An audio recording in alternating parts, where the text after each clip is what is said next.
हज 2025 के बाद अब हज 2026 का ऐलान हो चुका है। साल 2026 के हज के लिए ऑनलाइन दरखास्तों का आगाज हो चुका है। कर्नाटक हज कमेटी के चेयरमैन जुल्फकार अहमद खान टीपू ने आज हज भवन में मुनक्किदा प्रेस कॉन्फ्रेंस में तमाम तफसीलात पेश किए। हज 2026 में 45 दिनों के अलावा 20 दिन का पैकेज भी होगा, जिसकी कीमत 45 दिनों से ज़्यादा हो सकती है। दरखास्तों की आखिरी तारीख 31 जुलाई बताई गई है। जो लोग हज 2026 में जाना चाहते हैं वो जल्द अज जल्द अर्जी दाखिल करें। इस ताल्लुक से तमाम तफसीलात हज कमेटी कर्नाटक के चेयरमैन जुल्फकार अहमद खान टीपू ने पेश किए हैं। बिस्मिल्लाहिर्रहमानिर्रहीम। पहले तो मैं अल्लाह सुब्हानहू तआला का शुक्रिया अदा करता हूँ जो हज 2025 अल्हम्दुलिल्लाह एक सक्सेसफुल हज ऑपरेशन रहा, जिसके अंदर हमारे जितने भी आपके मीडिया भाई जो आप लोग साथ दिए, और अल्हम्दुलिल्लाह पूरा पिछले साल आप लोग हमारे जितने भी हज के इश्यूज थे बहुत अच्छी तरीके से अवाम को आप लोगों ने पूरे चैनल जितने भी यूट्यूब इन्फ्लुएंसर्स और पूरे जितने भी साथ दिए, मैं आप लोगों का तमाम का तहे दिल से शुक्रिया अदा करता हूँ। और साथ ही साथ मैं जो हज 2025 का है अल्हम्दुलिल्लाह पूरी इंडिया के अंदर हमारे जितने भी चाहे वो सेक्रेटरीज और जो हज के इंचार्ज थे, उन्होंने पूरी इंडिया के अंदर कर्नाटका स्टेट हज कमेटी को बेस्ट करके करार दे के है।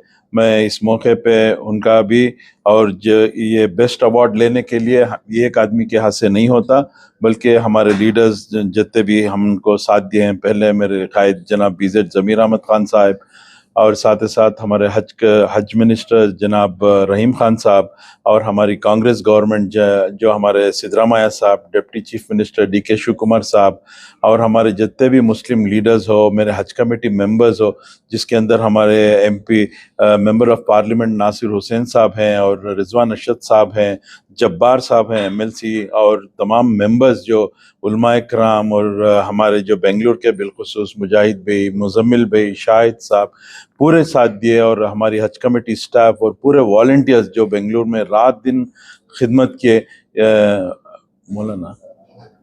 मौलाना ज़ैनुल आबदीन साहब और जितने भी हमारे कर्नाटक के उलमाए कराम हैं, अल्हम्दुलिल्लाह उन्होंने दुआएं की इस बार के हज को कामयाब के लिए।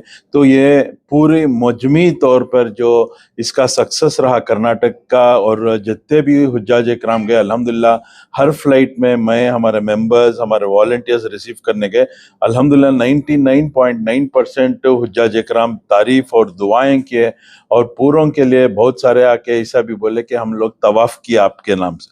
यही हमारे लिए एक रिवॉर्ड है, और अल्लाह सुब्हानहू तआला इसको कबूल फरमाए, हमारी मेहनत को कबूल फरमाए, हमारी आखिरत बन जाए इसके ज़रिए से। ये कहते हुए अब जो हज 2026 का जो हज का सिलसिला है अल्हम्दुलिल्लाह इस मरतबा बहुत जल्दी शुरू कर चुके हैं। इसका जल्दी शुरू होने की वजह यह है कि जो मीना में मुशायरी जो इलाका होता है उसको अभी फौरी तौर पर इंडिया गवर्नमेंट उसका बुकिंग करना है। इसलिए अभी से हमारा ऑनलाइन 7 जुलाई से हमारा डेट ऑनलाइन एप्लीकेशन स्टार्ट हो चुके हैं। मैं आपकी मीडिया के ज़रिए से तमाम अवाम को ये खुशखबरी भी देना चाहता हूं कि जो कोई भी इस साल को हज को जाने का इरादा रखते हैं या अज़ाइम रखते हैं, ऑनलाइन एप्लीकेशन फॉर्म सब शुरू हो चुके हैं। इसके अंदर जो है चंद चीज़ें हैं जो मैं इस मौके पे बोलना ज़रूरी समझता हूं। लास्ट डेडलाइन जो है 31 जुलाई देखे हैं सेंट्रल हज कमेटी, और इसके अंदर इस मरतबा क्या के हैं कि फर्स्ट जो खुरा होएगा, खुरा के अंदर जो कोई भी सेलेक्ट होएंगे, फर्स्ट इंस्टॉलमेंट 1,50,000 यानी कि 1,50,000 फर्स्ट आप लोग जमा करना पड़ेगा। फिर से उसके बाद जो है इस मरतबा चंद नए चीज़ें गवर्नमेंट ऑफ इंडिया और सऊदी गवर्नमेंट के साथ मिलके, क्योंकि इस मरतबा बहुत सारे लेडीज़ जो हमें आए, बहुत सारे लेडीज़ की ये थी कि जो अजीज़िया में जेंट्स को अलग और लेडीज़ को अलग करो करके बहुत ज़माने से बहुत अक्सर जो ख़वातीन हैं हमको कंप्लेंट कर रही थी। तो इस मरतबा वो एक हो रहा है कि अजीज़िया में लेडीज़ का अलग है और जेंट्स का अलग है। और और एक नई चीज शुरू होने जा रही है, जो पूरी इंडिया के अंदर जो हज कमेटी से पहले कभी भी खाने का इंतजाम नहीं था। तो इस मर्तबा सेंट्रल गवर्नमेंट ने कहा है कि हज कमेटी से जो खुर्रा में सेलेक्ट होके जाएंगे, उनको खाने का इंतजाम भी मक्का, मदीना और मीना में खाने का इंतजाम भी रहेगा। उसका एक्स्ट्रा फेयर चार्जेस रहेंगे। अभी वो डिसाइड नहीं किए पक्का, लेकिन वो भी इस मर्तबा करना बोल के रखे हैं।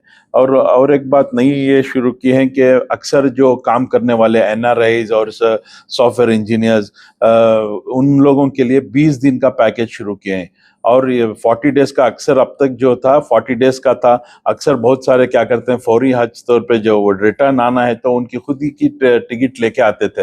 अभी हज कमेटी ऑफ इंडिया ने इस बार ये किया है कि 20 डेज का एक पैकेज है और 40 डेज का एक पैकेज है इस मर्तबा जो शुरू होने जा रहा है। और जो खुर्रे में आप लोग को उसमें ऑप्शन रहेगा कि 20 डेज का, अगर 20 डेज के ऑप्शन में अगर आप सेलेक्ट नहीं रहेंगे तो ऑटोमेटिकली वो 40 डेज के इसमें आप चले जाएंगे। तो फेयर्स का अभी पिछली मर्तबा 3,30,000 था। इस मर्तबा अभी exactly fair government of India ने फेयर्स का डिसाइड नहीं किया। वो भी इंशाल्लाह आपके हमारे मीडिया के भाइयों की तरफ से अवाम को वो भी इत्तला दी जाएगी।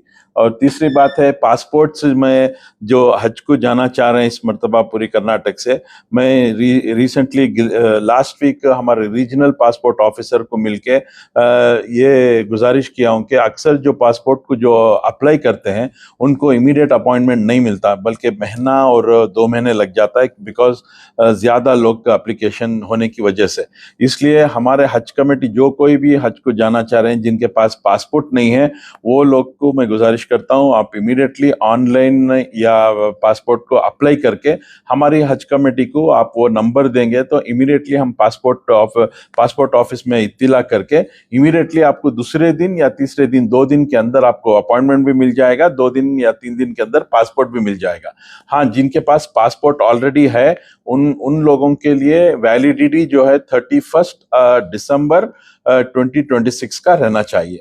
और उसके बाद और एक जो हज पे जा रहे हैं जो 65 एंड अबो जो है उनके लिए जो रिजर्व कैटेगरी रहती है, उसके अंदर अगर कोई रिजर्व कैटेगरी के लिए जो 65 इयर्स एंड अबो हैं, उनके साथ जाने के लिए बिलो 60 इयर्स के रहना चाहिए।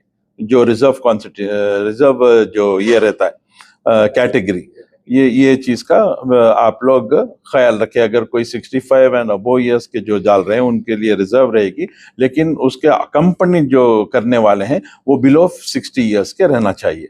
और बच्चों का जो बच्चे अबो 12 इयर्स के हैं वो अप्लाई कर सकते हैं, बिलो 12 इयर्स के बच्चे अप्लाई नहीं कर सकते।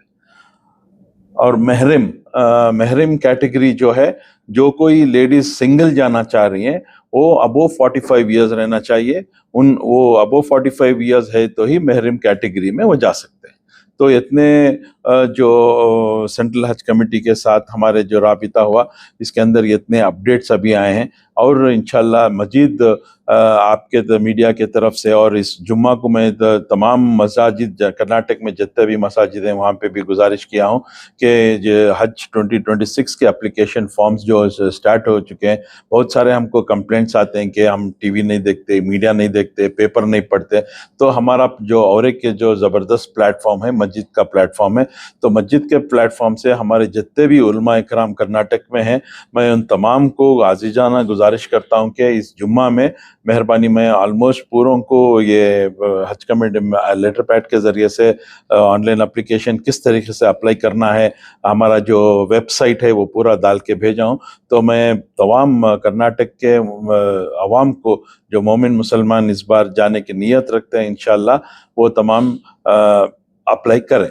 ये कहते हुए मैं फिर एक मर्तबा तमाम मीडिया का, हमारे लीडर्स का, हमारे मेंबर्स का, हमारे तमाम का फिर एक मर्तबा मैं शुक्रिया अदा करता हूं। बच्चों में जो 12 साल की कैटेगरी है उससे कम अगर एज के बच्चे जैसे 1 साल 2 साल है, उनके लिए अलाउ नहीं रहेगा? नहीं रहेगा, वो लोग नहीं जा सकते? नहीं जा सकते। कोटा कहाँ तक बढ़ने की उम्मीद है, क्या रहेगा कोटे का? कोटा का एज यूजुअल जो है ये 1,25,000 जो कोटा है वो कोटा रहेगा। बढ़ने का अभी भी सऊदी गवर्नमेंट के साथ कुछ भी बढ़ने के ताल्लुक से बताया नहीं गया है। प्राइवेट कोटा में एक्चुअली कल से दिल्ली के एक ऑफिसर को बात किया था जो पिछले मरतबा ऑल ऑफ अ सडन 40,000 लोगों को जो कैंसिल कर दिए थे, उसके ताल्लुक से बात करने के बाद वो इसमें इस बार गारंटी दिए हैं कि वो 40,000 लोग जो पैसे बंद दिए थे इस मरतबा उनको क्लियर करेंगे। अगर किसी को ऑनलाइन अप्लाई करने का पता नहीं हो तो किसको रास्ता करें?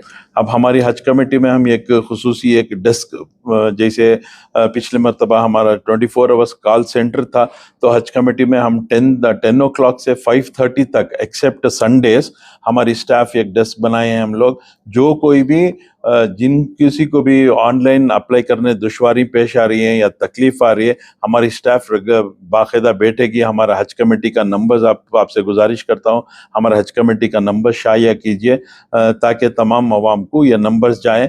हम सुबह से शाम तक हमारी स्टाफ बैठ के उसका हेल्प करेंगे और आसानी के साथ उनको लॉग इन करके उनका कवर नंबर जनरेट करके देंगे। खाने का इंतजाम जो करने वाले हैं मक्का में, क्या वो चार्जेबल रहेगा या हज कमेटी की वो चार्जेबल रहेगा करके बोले हैं। अभी उसके ताल्लुक से अभी बहुत सारे डिस्कशंस होना है, बहुत सारे अभी उसके इन डिटेल जाना है। तो ये सरसरी तौर पर हमको ये हिदायत मिल के है। तो और मजीद क्योंकि साउथ इंडिया का एक रकम का टेस्ट रहता है, नॉर्थ इंडिया का एक रकम का ये रहता है, तो वो पूरे चीज़ों को मद्देनज़र रखते हुए हम लोग भी ऑलरेडी बोले हैं कि हमारे कर्नाटक का खाने का स्टाइल अलग है, केरला का अलग है, तमिलनाडु का अलग है, नॉर्थ इंडिया का अलग है। तो ये सबको मद्देनज़र रखते हुए आप इसको डिसाइड कीजिए करके बोले हैं। तो वो अभी इंशाल्लाह पूरे ऑल इंडिया हज कमेटी चेयरमैन्स की मीटिंग जिस मरतबा होगी उसमें हमारे जो पिछले मरतबा जो छोटे मोटे जो मीना के अंदर इसके जो कंप्लेंट्स हैं, इंशाल्लाह उसके ऊपर भी मैं बात करूंगा। और जो हमारे ऊपर कंप्लेंट्स आएंगे उसके बारे में भी बात करूंगा। इसलिए इस मरतबा जो हमारे 51 हज इंस्पेक्टर्स को जो हम भेजे थे वो अल्हम्दुलिल्लाह बहुत अच्छा काम करके हैं। जितने भी हुज्जाज कराम आए हैं, एक आध दो हज इंस्पेक्टर्स के बारे में कंप्लेंट थी, लेकिन जनरली पूरा अच्छा काम किए बोल के पूरे हुज्जाज कराम तारीफ किए। इसलिए हम लोग इस संडे पूरे हज इंस्पेक्टर्स को बुला के हिम्मत अफजाई करके उनको उनके तरफ से भी फीडबैक लेके और 2026 का हज और अच्छी तरीके से करने की हम लोग ऑलरेडी कोशिशें स्टार्ट कर चुके हैं। अच्छा, अवार्ड जो दिया गया है वो सिर्फ कर्नाटक हज कमेटी को दिया गया है या पर्टिकुलर कैटेगरी में दिया गया? ये ओरली जो हम लोग काम करके हैं वो एतबार से हमारे जितने भी दिल्ली के और हमारे सीईओ साहब वो पूरे ये करके हैं कि वो अवार्ड के तरीके पे अभी देखे नहीं है, लेकिन ओरली तौर पे बोलें कि कर्नाटक बेस्ट हज कमेटी जो हुज्जाज कराम के लिए जो काम किया है पूरी इंडिया के अंदर, कर्नाटक का बेस्ट हज कमेटी करके वो बोल के मतलब अवार्ड देने वाले हैं वो देखेंगे। डॉक्यूमेंट्स क्या क्या होने चाहिए एप्लीकेशन भरने के लिए? डॉक्यूमेंट्स बेसिकली आधार कार्ड, उनके फोटोज और पासपोर्ट। ये काफी है ये का। पासपोर्ट, वोटर आईडी कार्ड और उनके फोटोज। तो अभी वक्त भी करीब आ गया है, तो कुर्राई में सिलेक्शन होने के बाद पहली रकम अदा करना पड़ेगा। पहली रकम 1,50,000 रहेगी। तो कैटेगरीज अजीजिया का रहेगा या इस मरतबा वही सिस्टम है? वही सिस्टम रहेगा बट इस मरतबा सिर्फ ये किए हैं कि जेंट्स को अलग और लेडीज को अलग करेंगे इस मरतबा के बोल के।